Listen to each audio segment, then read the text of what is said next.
Hello everybody. I am just making sure we are live before I get started. Hope everybody is having a great day. It is beautiful out, I know today already here in Southern California. Let me just make sure I am live. If you are on with us, please say hi, introduce yourself. If you are catching the replay, please say hello, where you're from too. I'm just glad that you're joining us, so just tell us who you are, where you're from, but definitely say hi so I know that we are live. It looks like we are live. Yes. All right, and hopefully I can see the questions. So today is really about getting your questions answered from the summit, whether you have questions just about business in general or if something got triggered while you were watching one of the 12 interviews. I just wanted to give this space an opportunity to get your questions answered. Make sure that you're comfortable. See if you have any thoughts or anything that kind of came up for you during the summit. I definitely would love to dive in and talk about that as well. So let's see. Okay, we are live. I'm not getting notifications, so if you are on, if you could get, oh, it looks like I did get a like. Okay, cool. So it looks like it is streaming. So, and Deanna, I see that you're on watching. Hi, how are you? Thanks for joining in. So the summit was amazing. I am so glad that you all joined us on this adventure. It was my very first time putting on a virtual summit myself, and I really enjoyed having the opportunity to interview the guests that I had on because they're all brilliant in their own rights, and they shared so many amazing things during the interview that could help with personal growth as well as just taking your business to the next level in the areas that they're experts in.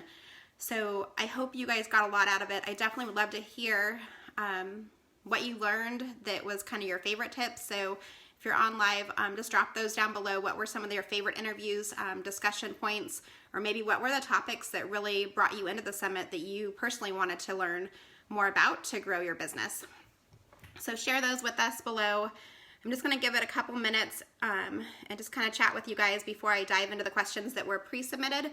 And then if you have questions that you didn't pre-submit that come up during the call or just things that you wanted to ask but you forgot to send those in, feel free to pop those in the question box below. Hopefully I'm getting notifications of questions. I'm not seeing any comments yet, but please maybe leave a client or a comment and tell me where you're from so I can see that I am getting those comments in.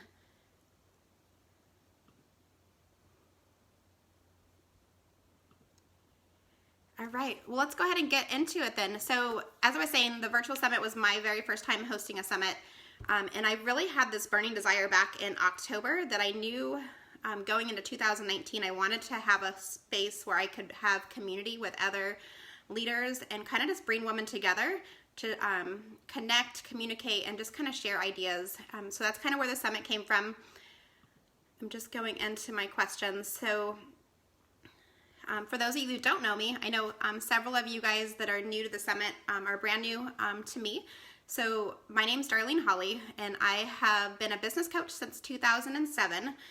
I started my business when I lived in Las Vegas, and I currently live in Southern California in Marietta, which is kind of nestled right in between Los Angeles and San Diego. It's beautiful, sunny, gorgeous weather here.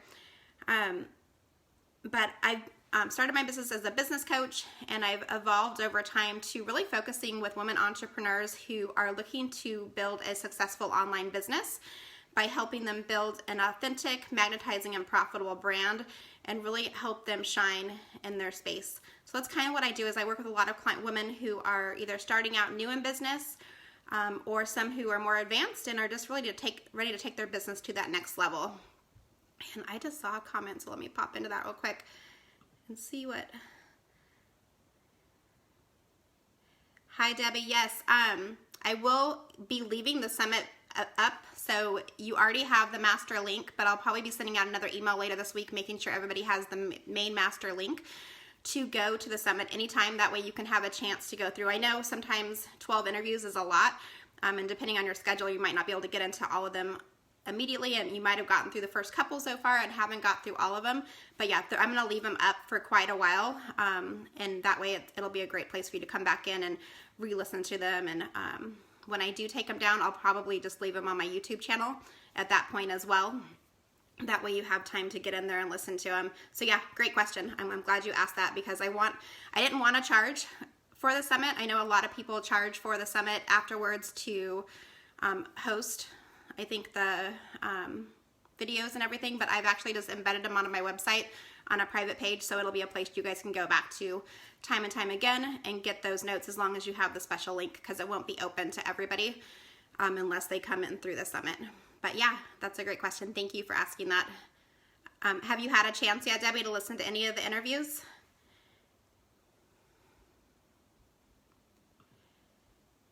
All right, let's see. All right, so let's pull up my questions. I just lost them because I clicked back over. Where did I put them? All right, there they are. Okay, perfect. So one of the questions that came in was, I'm just getting started with my business. What should I focus on first? And I love that that question was asked, because so many times when we start our business, there's so much information out there that it's kind of hard to pick which things to focus on and which things are the most important kind of foundational pieces for your business.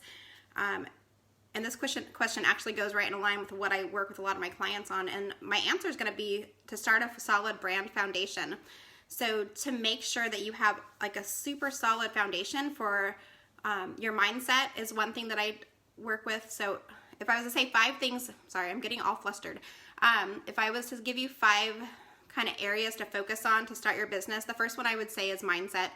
Definitely focus on your mindset. Make sure that you are constantly either reading books or journaling or listening to meditations, just working on your mindset, making sure that you're in a positive space so that you're able to shine, to kind of put yourself out there and have that confidence that you need in your business. The second tip I would say is really focus in on what your niche is. What's your niche? What is your area of specialty that you want to work with? Hey, Heather, welcome. So focusing on your niche, making sure you know exactly who your target client is going to be and what it is that you want to offer to people. Like for my niche, I really focused in on working with female entrepreneurs. That was a choice that I had. I do work with men as well in my business, and actually a lot of my past clients have been men. But I really want to market to the female entrepreneur. So that's one area that I focused really deep into, as well as I want to work with online service providers. So I want to help female entrepreneurs who are struggling with building a solid online brand and business. So that's kind of my niche. So if you don't have a solid niche or understanding of who it is exactly that you want to work with, that's definitely, we can talk about that some more. And then also third would be ICA. So making sure you know exactly who your ideal client audience is. I cannot tell you enough how important I feel like it is to make sure you do your market research and really get to know who your ideal audience is, because especially as an online marketer, there's a lot of people out there that can be listening to what you're saying, and you really want to draw in the people that are your ideal client. So really doing the work, doing the market research, getting on the phone with your ideal client and asking them tons of questions, getting to know where they spend their time at, what magazines they read, do they listen to podcasts, do they, what age group are they in? Really dive deep into who your ideal client is. The fourth one would be messaging and offer kind of lumped together. So making sure you have a really clear message for what kind of service you provide, and then having a really great offer to give to them to let them know exactly what type of work you do. That way they know exactly why they want to come to you. And then the fifth step for starting your business and kind of building that brand foundation is to share your story. And if you've been with me long enough, you know that storytelling is one of my specialties. It's one area that I love working with my clients on, and it's really honing in and finding out what are the pieces to your life that you can use as a connector to grow your audience and to attract your audience in. So if you're just starting your business and you haven't had a chance yet to build that foundation, definitely focus on those 5 areas. So those were mindset, your niche, your ideal client, your message offer, and then your storytelling. So those are the 5 areas that I work with my clients a lot in to make sure they have a solid foundation. So, and if anybody has any questions or tips that come up, or if you have a question about something that I'm saying, please drop those in the comments below. I see that Mary, you're watching with us now too. Welcome. And then Debbie, oh, your son had surgery last week, so you couldn't join in yet. Yeah, you have plenty of time. So yeah, the recordings are going to be available for quite a while. I haven't really set a definite date for how long I'm going to keep it up. I'll probably use it as an evergreen summit as well, so it might be up for quite a while. So you'll have plenty of time to get back in and listen to all the recordings. So another question that we had came in was, what's the best platform to grow my business? And this is a great question because there's so many different ways that you can grow your business in the online space, and it can get super confusing. There's Facebook, there's Instagram, there's Pinterest, there's LinkedIn, Google+, I forgot some, YouTube. So there's so many different platforms that you can grow your business on. And my best tip for you would be really is to figure out which platform you're the most comfortable with and start there. A lot of entrepreneurs feel like they have to be on every single platform immediately to grow their business. And eventually you probably do want to get onto every platform. That way you're making sure you're getting in front of all of your audience. But in the beginning, I would start with just one, maybe two platforms that you feel comfortable, and really start growing that platform up before you kind of outstretch. So if you're comfortable currently, say on Facebook, start your Facebook page, start a business page, start sharing it with your on your personal page, and start reaching out and making those connections, and really start to develop and get really comfortable in that space. And then once you get comfortable and you feel like you understand exactly how it works, then maybe start an Instagram page where you can start sharing that information over on that platform as well. I think the biggest mistake we can make is to go into too many platforms all at once and get overwhelmed with sharing information in so many areas and what type of information or which way to share the information on that platform, that it's important just to kind of slow it down a little bit and get really good at one platform first and then start taking it to the next level. So I hope that helps. I'm just gonna grab a drink. If you have any questions about the platforms that you use, or if you're currently using a couple of platforms, leave those down below. If you're on the replay, feel free to drop those in as well. I'd love to know which platforms you feel are working best for you and your business right now.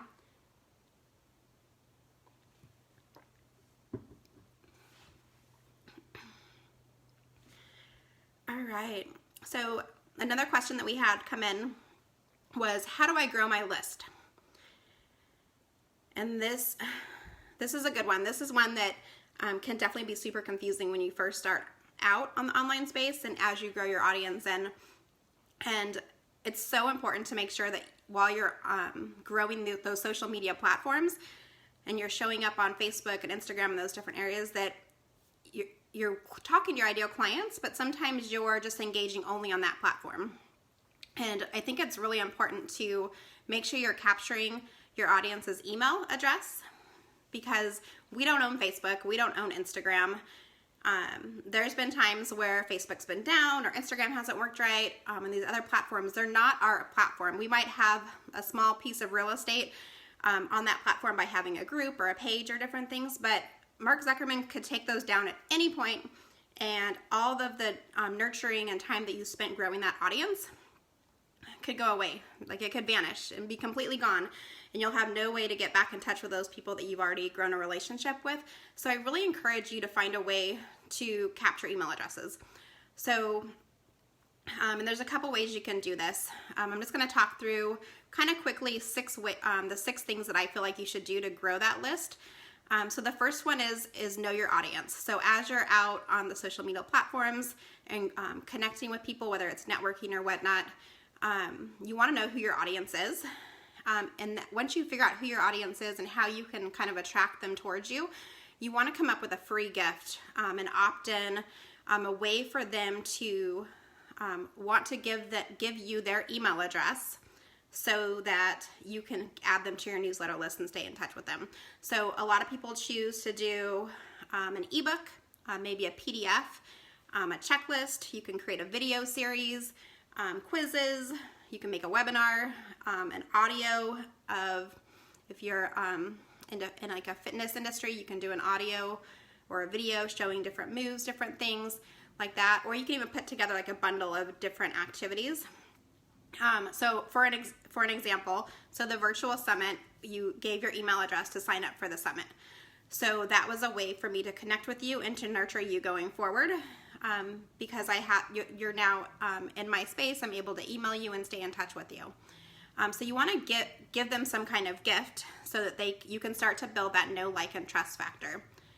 So know who your audience is number one. Number two is you need a gift. So create a gift that's going to be amazing for your audience that they're going to want to join in on. And then number three is you'll need to have an opt-in landing page. So you can create an opt-in or a landing page, whether it's through MailChimp or ConvertKit. You can create one right on your website. You can use lead pages. There's a lot of different platforms, and we can kind of get into that later. If you have questions about those, just let me know. But you need to have some place to collect those emails, a landing page, and then once you have the landing page, you're gonna it attaches to your email platform. So number four is just making sure that you have an email platform. I personally use MailChimp. I started with that, and it was really easy for me to use, and I've gotten really comfortable with it. So that one's great. It's free for up to 2,000 people on your list. So it's a great place to start. So if you do not have a way to capture email addresses yet, definitely start with MailChimp or something like that. But do some research, figure out which one's best for you. And then number five is automation. So once you get them on your email list, I think it's really important to make sure that you nurture them and love on them. You've gone to the work to identify who your target audience is. You've given them a gift. And now you have an opportunity to have them get to know who you are and see. So I always encourage you to do like an automation email list to your audience once they've been, the email address has been captured. So you can send a welcome email is the first step. So hello, welcome. I'll keep going back to the virtual summit as an example since you guys all went through that process with me. But I sent you a welcome email. So when you signed up for the summit, the first thing you did probably within a few minutes is you got a welcome email saying, hello, welcome to the summit. Join us in the Facebook community. I'm going to be emailing you occasionally. Here's some more information about the summit. So just send a welcome. Your welcome will attach your free gift as well. So if you're doing an ebook, once somebody signs up on your list to download the ebook, your welcome letter is going to be a hello, welcome to my community. Here's your gift. Here's your ebook that you received. The second email in that automation series, I always encourage you to have an intro letter. So let people know who you are.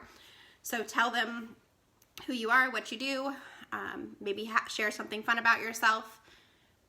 And then in the third one, it's just give another gift, add some value. You're nurturing that audience that you've brought into your community. So nurture them, love on them, give them a free gift. Maybe share one of your top blogs or share something they can implement right away into their business or whatever that is for you and your types of business. Every business is a little bit different for kind of how we lay that foundation out. But giving them a gift of some type of value and just nurture and love on them. And then once you've created the opt-in or the lead magnet for your business, you have to promote it. So once it's available, make sure you're talking about it. Don't just create this amazing gift to share with your community and not tell people about it. Share it on your Facebook pages, share it in your groups, add it to newsletters. If it's a new opt-in or a new gift that you've created, share it with your community. Don't be afraid to put it out there, and don't put it out there just once. Like, you can't just put it out one time and expect everybody to flock to it. Share it occasionally. Share it with your community, maybe once a month or once every couple of weeks, or share it into other Facebook groups. But just find ways to keep that going in front of you.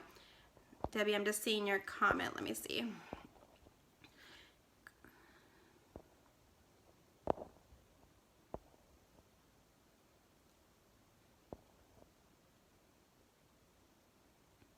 Oh, that's awesome, Debbie. Yeah, that sounds amazing.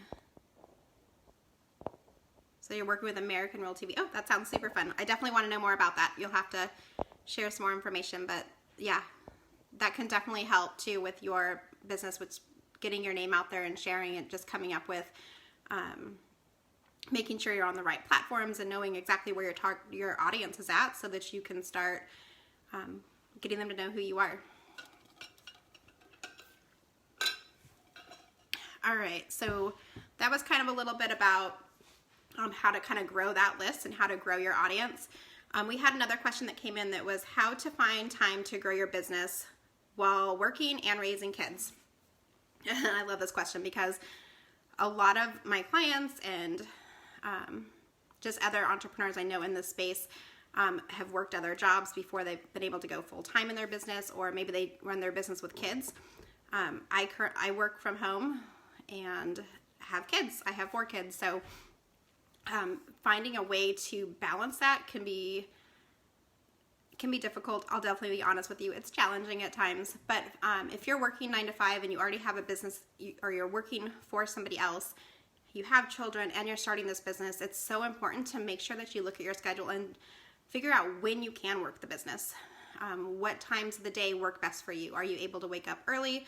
Are you able to stay up a little bit late after you get the kids to bed or after you get home from work? Really looking at your schedule to see what's the best way you can manage your time. And what I always encourage you to do is really time block. Like, get out your calendar and find out, okay, so on Mondays and Wednesdays and Fridays, I can get up early for an hour and focus specifically on my business and know exactly what it is that you need to work on during those times.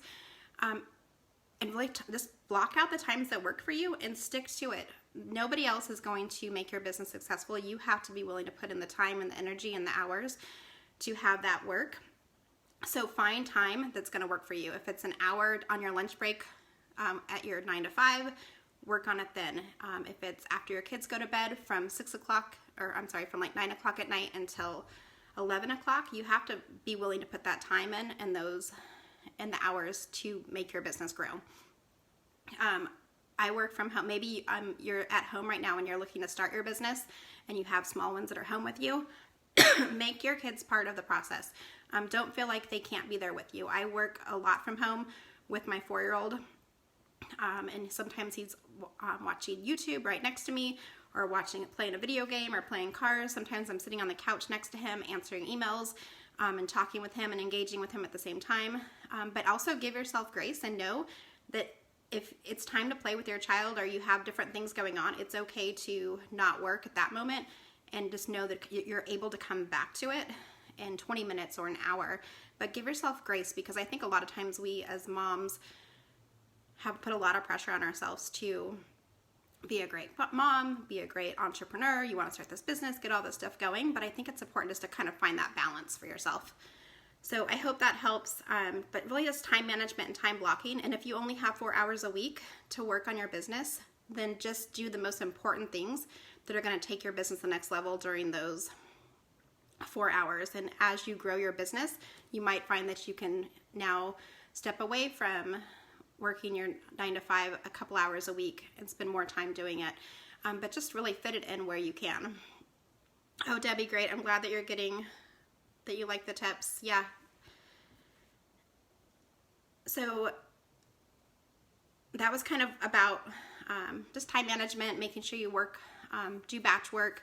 If you only have 2 hours, do 2 hours worth of work real quick. Get everything accomplished that you can, and just stay really focused and try not to get distracted, because I know that's probably one of the hardest things to do is to go on to online space without getting distracted. Can be really challenging. It's super easy to get pulled into Facebook or Instagram and scroll through and like a couple comments, and before you know it, the 20 minutes that you had allowed yourself to write an email or to write a blog post or to write your own post for social media can go really quickly if you get too sucked into just playing around on that platform. So definitely try to stay focused. It's super hard and challenging. Just do your best and do the best you can with the time that you have, because those 4 hours are going to multiply as you go through. All right, so another question that came in was, how do you stay organized in your business? So how do you stay organized? This is something that took me a little while personally to figure out. And my best advice now is to use an app I use called Trello. If you haven't used Trello, it's Trello.com. But it's an amazing platform that allows you to kind of list everything down that you need to do for the day or for the week, or you can have different boards for different topics. So maybe you have a board that's just about topic ideas or content ideas that you can use for blogs, emails, social media posts, but you can write all of the different topic ideas down and then I usually stage them over to where the first column is going to be like just an idea space, and then I might move it over to I've started writing the content, or I've worked on this activity, or I've taken a step in this direction. But you can kind of use the board to just kind of move things along and see exactly where you're at. So if you're having a hard time just staying focused and staying organized, use Trello. I also use my planner, and I journal a lot too. So take out your journal, use your journal, your planner, and then if you like to have kind of that online space, an app to help you, Trello is definitely one way that I would encourage you to go. So check those out. If you have questions on that, let me know too. And then how to stay productive every day. So somebody asked, how do I stay productive every day in my business? And my tips would be to start a morning routine. Do the same thing every single morning so that you can wake up, be alert, be ready to take on the day. Whether you wake up at 5 o'clock in the morning or 6 o'clock, whatever that is for you, wake up at the same time. Like I'll give you an example. So for me, I wake up usually about 6 o'clock, come downstairs, have a glass of cold water with a half of a lemon on it. I'm lucky enough to have a lemon tree in my yard. It kind of wakes up my body. And then I pour myself a cup of coffee, and I usually sit down with my journal and just journal for anywhere from 5 to 15 minutes, kind of depending on the day and how much thoughts I have and what I have to get out into my journal that day. But journaling is just a great way for me to stay in the right mindset and keep my focus right. So, and then once I do that, I have kids at home still, so a lot of that next step is going upstairs, getting the kids awake, getting all of us dressed for the day, and then after school drop-offs, I come into my office at 9 o'clock and start my day. And some of those days, a couple of days during the week, my son's home with me, and a couple of those, he's in preschool, so I have a couple hours to myself. So I just kind of got into that morning routine, and staying consistent with it just helps keep me in the flow. It doesn't make me feel stressed or overwhelmed. It just makes my morning wake up the same each day, which kind of keeps me focused. And then tip 2 for that would be to work on your big 3. Make a list every day of your top 3 things that you want to work on and to accomplish for the day, and get those 3 things done. And then if there's time or you have more things to work on, you can work on those afterwards. But know what your big 3 are for the day, so that if things go crazy or go a little bit haywired, or if you don't have a lot of time in your day, that those 3 things get done first, because they're the most important, that are going to be income producing activities or things that are going to take you the next level. Tip 3 would be to time block. I talked about that a little bit earlier, but making sure that you're blocking out time to work in your business. So I like to open up my planner, usually Friday nights. At the end of the day, I will look at what the next week's going to look like, and I block out what I'm working on during those hours that I'm able to work. So first thing I do is put in any mandatory appointments, so whether it's client appointments that I already have scheduled, taking a kid to a dentist appointment or doctor's appointments, kids activities, I put those in first. Those time commitments are usually at certain times, so I know exactly when they're happening. And then I go back through and batch work what I need to work on. So I look at what my goals are for the month or that week, and I plug those in. Like Mondays for me, I take my son's in preschool, so I take him to preschool. I come right back to the house, and I batch work creating any content that I need to make for the week, whether it's blog posts, creating my emails for my list, creating a couple social media posts. But I try to do all that on Mondays so that I don't have to worry about it anymore later in the week, and I can just get them set up to go out onto the different platforms. So try to time block. And my 4th tip would be prepare for the next day. Always at the end of the day, I look at what I accomplished. If something wasn't accomplished, I need to move it to the next day. So I always sit down and just kind of plan out what I'm going to be working on the next day. That way, when I come into my office the next morning, I know exactly what I'm working on. I don't have to think about what I need to do. It's already on my schedule. And then the last tip would be just to use Trello. Use some kind of app or tool that helps keep you on track. So those are great ways to stay productive. So the first one was morning routine. Second is know what your big 3 is and work on those 3 goals. Third was time block. 4th was prepare for the next day. And 5 was just use some kind of app to keep you organized. And like I said, I like Trello. All right, we have 2 more questions that were submitted, and then I will check the feed and see if there's any questions. If you guys have questions that are coming up, please ask them. How do I stay top of mind? And so this didn't have a lot of context to it other than how do I stay top of mind. So when I read the question, it made me think of top of mind to my ideal clients. So I think the best way to stay top of mind for who your ideal clients are is really just to be of service. People are going to you're going to start to build that know, like, trust factor just by being you'll be able to stay top of mind because people are going to start to know who you are. They're going to be able to relate to you and connect with you. All right, bye, Debbie. Thanks for joining us. Come back and get the replay if you need to get any more of these questions answered, or let me know if you need anything. But stay top of mind. So be of service. So what can you do? What kind of value can you show up and give to your clients?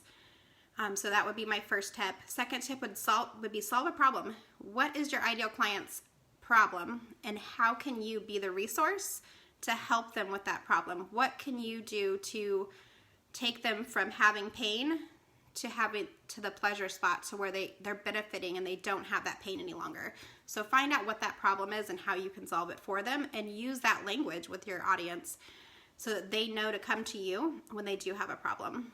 And then the third one to it is just to connect and build relationships. I think it's probably one of the easier ones for a lot of us, just having that normal everyday connection, but I think it's so important.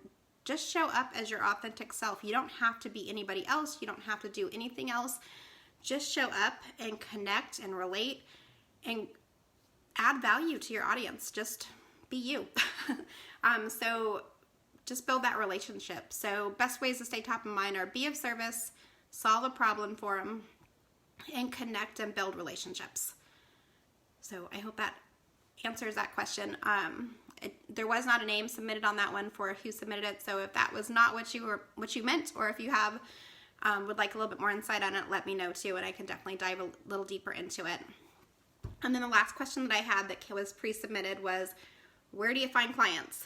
And this is a great question because I think a lot of us at different times can struggle. Like, where do we go? Where are our ideal clients hanging out at? Where can we find them at? How do we connect with them? So there's a lot of ways that you can do this. There's probably 200 ways, but I'm just going to go over a few of the ways that you can kind of find out where your clients are hanging out with, so that you can connect with them and get to know them and start to relate to them and just connect so that you can do business together. So the first one is networking. Networking in your area is a great place to step outside of behind the screen and just connect and grow relationships. And you can do that at chamber events. Find local women's groups if you're target. And it kind of depends. Like, you can network to just kind of network, because a lot of the people that you meet when you're networking are not necessarily going to be your ideal clients, but they might know your ideal clients. So I think it's important to go out and just be real and connect with people. Let them know who you are, what you do, what problem you solve, and the benefit to working with you. And if they're not your ideal client, they might know somebody who is, and they could become a strategic alliance for you just to connect. So that's one way that you can grow your audience and find clients. Another place for finding clients is online groups. So find out where your ideal clients are hanging out and go there. Hang out in the same groups. And when I say hang out in these online groups, I don't mean go into these groups and offer up your freebie or your ebook or your gifts, and just kind of spam people with, hey, join my list, join my list, join my list. I really want you to go into these groups and just build relationships. Just show up as you and help answer questions. Ask questions. If somebody has something that they need help with, find out the answer and go back in and post in the group and say, I just found out the answer for this. This is a great way you can do this. But just show up. Connect with them. Share value. And as you share more value, people are going to be like, you know what? She does an awesome job of connecting and growing that audience. I want to work with her, or I want to know more about her. So people are going to naturally come to you because you're solving problems and you're sharing and just showing up as you, but you're not being spammy. You're not, only asking for them to work with you. You're just authentically going in and giving value. and that is going to come back towards you to help grow your clientele. Another way that you can find clients is they might be people you already know. So if you've never sent out emails to all of the people that you know that are maybe on your email, your personal email address, not necessarily your business side, but go back into your email and send emails to people that you know and say, hey, this is the new business that I've started, or just, I know that we've talked before, but I just want to let you know this is what business I'm doing right now. This is how I would love to grow my business, or this is what's been going on with my business. And remind them, because they might need your service and they forgot, or again, you're reminding them and not necessarily telling them, hey, I want you to be my client, but who do you know in your network that you might be able to connect me with? So email people, have your email signature with your website, with your email address for work, with your title. That way, if you're emailing anybody, it could be your hairdresser or I don't know, your pest control service, whoever that is, your tagline is on there, and they might go, oh, I didn't know that you were a business coach, or I didn't know that you were a wellness coach. I didn't know that you did this. And now all of a sudden you've opened up another idea in their head for people that they may be able to refer to you. Another way that you can get clients, especially if you market mostly on the online space, is you can ask people if you can guest post for them. So go on to Google, our good friend Google, and do a search. Maybe you're I'll just use myself for example. Maybe I want to guest post and I want to talk about storytelling to grow your brand. I could go online and find businesses that I might compliment and ask them, say, hey, I have a great blog idea. This is some things I'd love to talk about. Would you guys be willing to let me guest post for you? Or look at podcasts. See what kind of podcasts you think your ideal client is listening to, or that your ideal client is listening to, and ask if you can be a guest on the podcast. Tell them what you'd like to talk about, what you would bring to them, to the group, or to their audience, and just ask. It doesn't hurt to ask. It's definitely a way to show up in front of your ideal audience with little to no effort other than asking to be on the podcast. Another way you can find your ideal clients is offer free sessions. So sometimes you need to let them know exactly what it is that you do. So don't be afraid to offer free sessions. It doesn't have to be long ones even. It could be a 20-minute mini session where you get a chance to highlight one problem that they might have, and you can show them a way that you would help them solve that problem. But offer a chance for them just to get coaching from you, or depending on your business, what you do, a free session of some way. And then also don't forget about referrals. We talked about that, but go back to your past clients and tell them, who do you know that you could refer to me? I know we had a great relationship. We were able to do X, Y, Z. Is there anybody else that you know that might be able to work, that you could refer to me to work with me? So that's another way that you can do that as well. So I hope these tips and ideas and ways to get through some of these questions were helpful for you. Does anybody have any other questions? I can't tell exactly who's on still with us, but if you have a question that came up during this, I definitely would love to hear it. Just looking through to see what questions.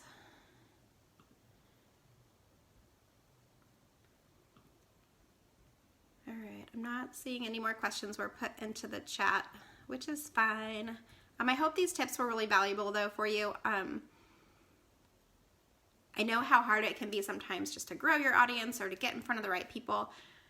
So if something came up for you and you're struggling with one of these areas and you'd like to talk through it, I definitely would like to offer you a chance to do a 20-minute mini session with me. Tell me what problem you want to have solved, and we'll just do a quick 20-minute session, go through, get you some resolution so you know exactly which ways you want to move forward and take it to the next level. So send me an email or direct message me even through Facebook. Would probably be the easiest since we're all on Facebook right now. But send me a DM and let's connect and do a 20-minute session. I think it would be a great way to just give you some more insight into what those areas are that you're struggling with, and we'll be able to get you up and going and moving to the next level. So send me a message Let me know if you have any questions, and I'm going to be coming back through this video, so if you watch the replay, please definitely just say replay and ask any questions. I'll be coming back through and engaging with the comments and try to answer as much of it as I can. But I've had so much fun with this virtual summit. It's been an amazing opportunity just to have interviewed all 12 of the amazing ladies that I got a chance to interview, and then I've gotten so much great feedback from you guys from what you've gotten from the summit, and please keep those coming. I would love to know like what interview really stood out for you and made the biggest impact for you, which areas you'd like to know more about, or if I can help you in any way, please just reach out and let me know. But I'm going to sign off for now, and I hope that you guys all have a beautiful day, and definitely stay engaged and in conversation, because I know there's a lot of ways in this group we can collaborate and connect and help each other out. So have a great day, and I will talk to you soon. Thanks for joining me.